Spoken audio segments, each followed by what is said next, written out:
Hello everyone and happy Eve of Christmas Eve, and today we are doing our very first Stratosphere Special of the year. Now you may have heard that the models are showing the chance of an SSW into early January, and I can confirm that that is correct. I will prove it by looking at the GFS 12Z run and the ensembles for the 10 HPA temperatures in the strats for the North Pole, and this goes into the first week of January as well. So here we go. Starting off with our OP run, operational run, we can see that the blue colours here, that is the PV, and we're starting to see a warming take place over parts of Europe here. To get an SSW, you need to get the temperature in the strats towards freezing or above that, and reverse the solar winds. That's the winds at 10 HPA around the North Pole. Normally it's westerly, but if we reverse it, it goes easterly, and that has an effect on slowing down the winds at the surface and the Atlantic, therefore, and possibly turn them into easterly winds if blocking forms over Greenland, and that would be helped by any SSW. So we can see slight warming starting to form over Europe. If we go through this warming moves from Europe up into Siberia and into Asia. And the PV moves back towards the North Pole. It sort of gets into an oval-like shape for a time, and then it slides into areas like it gets displaced towards Greenland and the Atlantic side of North Pole, and again into those red shades there. So getting towards freezing, getting towards SSW temperature levels. But we need to reverse these winds at 10 HPA to get an SSW.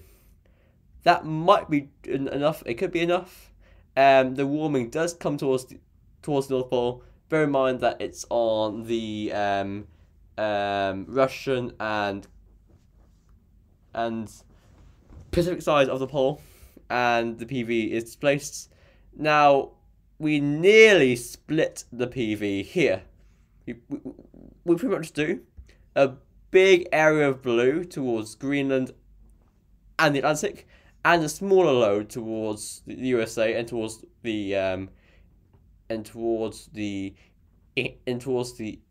Eastern Pacific there.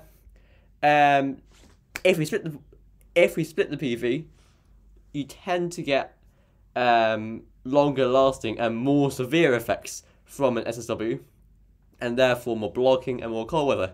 Now we will zip through the GFS ensembles from that 12Z run. So if you can find it, here we go. Starting off with our control run. So and enable the 10 HPA temperatures, because that is our focus. And look at the Arctic area. So here we go again. This is the control one, like this. So this goes for a displacement event. It nearly splits it there. You can see that. I think here is where it will split here. This blue area here will go away, and this one could be a split there forming. Number one is like this. So we see that going into the Arctic North Pole, the PV is only displaced. It's not splitting, and it isn't steaming like it will split. It seems to be staying intact. Number two is like this. So nice warming penetrating towards the Arctic as well. Yeah, the PV is shrunken and reduced and displaced. Not really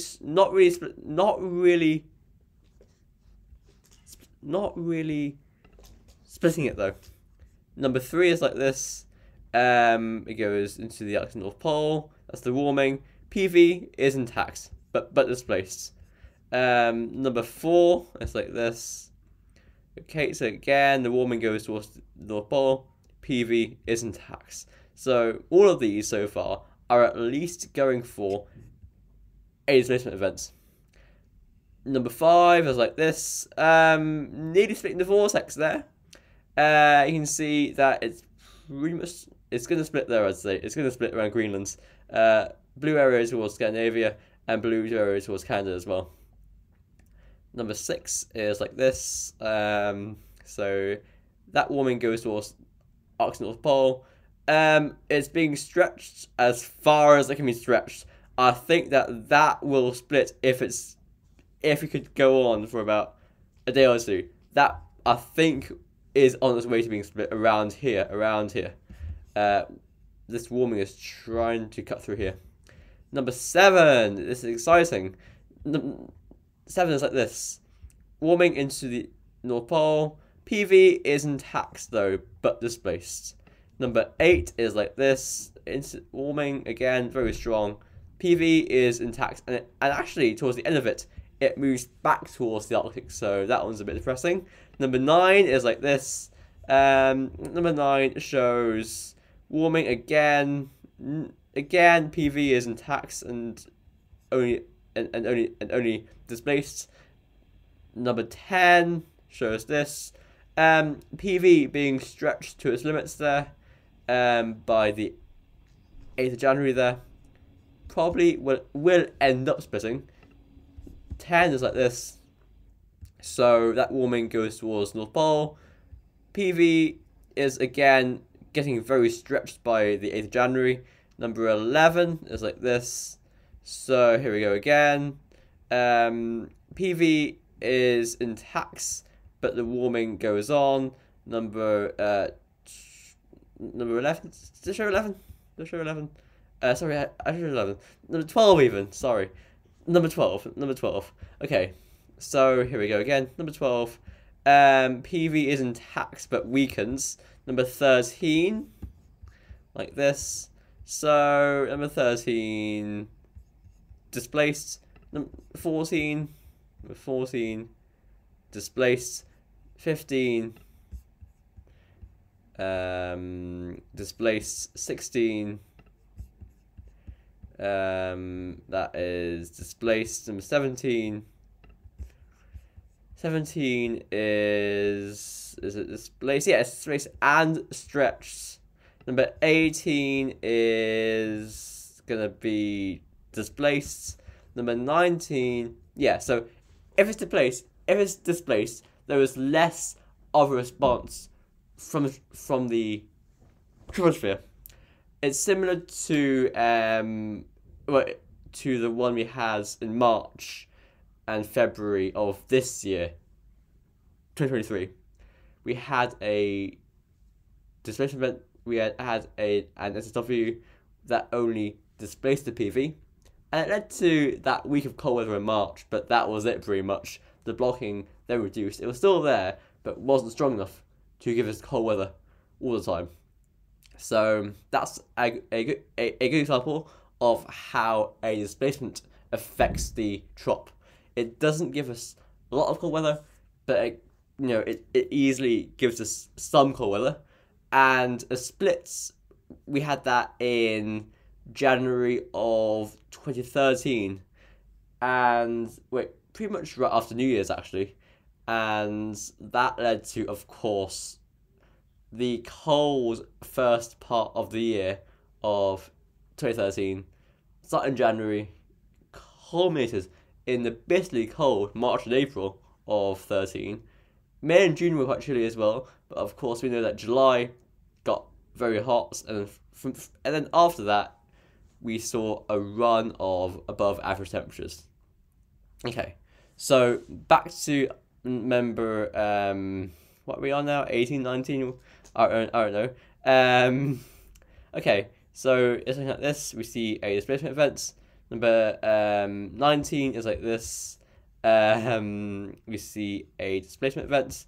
Number 20 is like this. We see a displacement. Oh, whoa! almost a split there, almost a split. It's going to split here. An area of blue towards the USA and one towards Europe. Interesting. 21 is like this. What will that do? Okay, PV is intact and warming dying out by January 8th. 22 is like this. 22 PV intact. 23 but displaced. They're all displaced. They're all displaced, but it's a split that is now uncertain. 23 is displaced. 24 is on the verge of splitting around Greenland, as I say, and extremely stretched. 25 is like that. 25 is displaced. 26 is, let's see. Oh, interesting. I think 26 is about to split the vortex at around Svalbard there. 27 is like this. Major warming over Siberia towards the Arctic North Pole. I'm not really sure if that's splitting it. It's kind of stretching it very much at its... It's like it's got a tail, if you see what I mean. Sorry, but that is how I see it. That's a tail. And it's tries to split around here. I'm not really sure that that would be a big split, though. It's more of a cutting its tail off sort of thing. Sorry about that, but that is how I interpret it. That is how I interpret it. Hang on a second now. That's number 27. 28, here we go. Number 28 is like this. PVE is intact. 29 is like this. Very, very stretched on 29. Probably will split if we could go towards January 10th even. And finally 30 is like this. PV is intact. So we can say with confidence that a warming will occur, be it minor or major, starting today over Europe, then pushing towards Siberia and into the Arctic and North Pole. And all ensembles are forecasting a displacement. But only, I'd say, about a quarter are going for a split or on the verge of splitting. And a split would increase the chance of a long-lasting and more severe response from the troposphere. So that is something we want, and of course that will be kept. We'll keep a very close eye on that over Christmas and New Year. And we're done for now. Thank you for watching, and it's getting very interesting now. Plot that's thickening, and happy Christmas Eve. Bye for now.